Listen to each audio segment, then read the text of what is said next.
Сәлем достар, бүгінгі тақырып кішігірім кривошея жайлы, мойын қисықтық жайлы мәлімет бергім келіп отыр.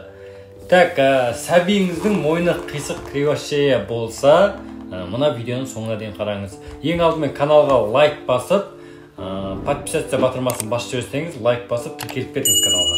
Хорошо? Тіркелдіңіз ба? Ендеше бастаймыз.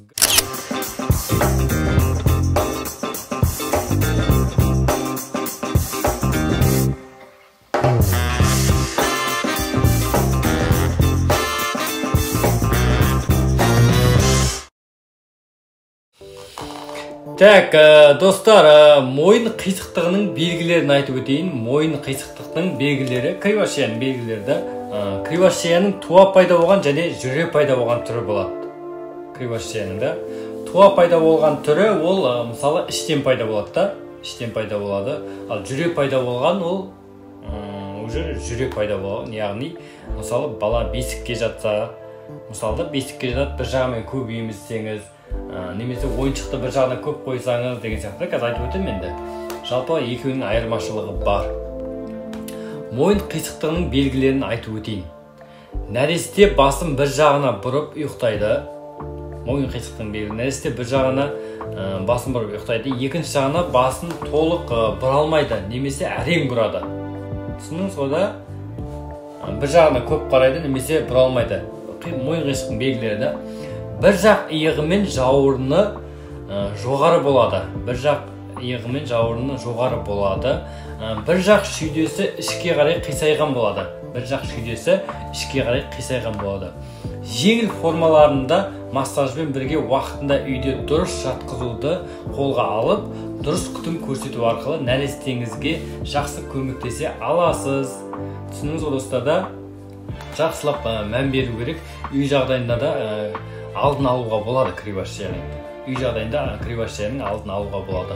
Бала жатқан жерде ойыншықтардың барлығын қисаймаған жағынан қою арқылы баланың көңіліне келесі жаққа аударыңыз. Баланың көңілін келесі жаққа аударыңыз да үшін.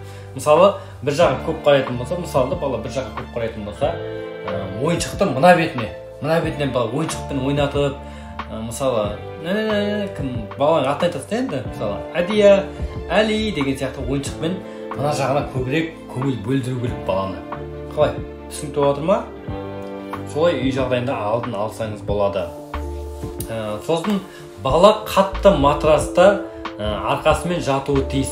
Бала қатты матраста арқасымен жатуы тиіс. Мойын астына валик қойып, қисайған жағын бекітуге тырысу керек. Немесе арнайы ортопедический жастық алуға болады. Мысалы, баланың мойны уже кривошея болып кетті делік та. Мысалы, кривошея. Ортопедический жастық көмектеспейді негізі. Андай ортопедический жастық дегеніміз позиционный жастық бар ғой. Сондай алсаңыз жақсы көмегі бар. Немесе үй жағдайында мынандай бір не бар, кигізіп қоятын.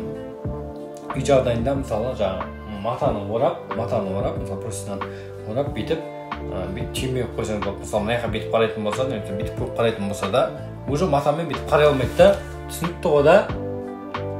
Түсінікті деп ойлаймын. Сосын ояу кезінде көбірек ішімен жатқызу керек. Ояу кезінде. Сонда мойының бұлшық еттері күшейіп, бала жан-жағына қарау үшін мойнын да жақсы қозғалтатын болады. Түсінікті ғой, ішке кіндігі жазылғаннан 1 минуттан бастап кейін уақытты ұзартып, барынша ұзақ жатқызған дұрыс. Так, достар, жалпы сіздің балаңызға сондай жағдайлар кездесті ма? Мойын қисықтық болады, бір жағын көп қарайтын, немесе былай. Егер сондай кездескен болса, қалай кетірдіңіз, не істедіңіз, массаж алдыңыз ба, үй жағдайында не істедіңіз, соны комментарийға жазып кетсеңіз. Мен бәрін оқып отырамын, лайк басып тіркелдіңіз. Достар, түсіндіңіз ғой, кривошеяның туа пайда болған және жүре пайда болған түрі болады. Екеуінің айырмашылығы екі түрлі. Мысалы, жаңағы үй жағдайындағы кривошеяны тез кетіруге болады, немесе үй жағдайындағы, мысалы, жүре пайда болған кривошеяны алдын алуға болады. Мұқият, соны қолға алыңыздар, достар.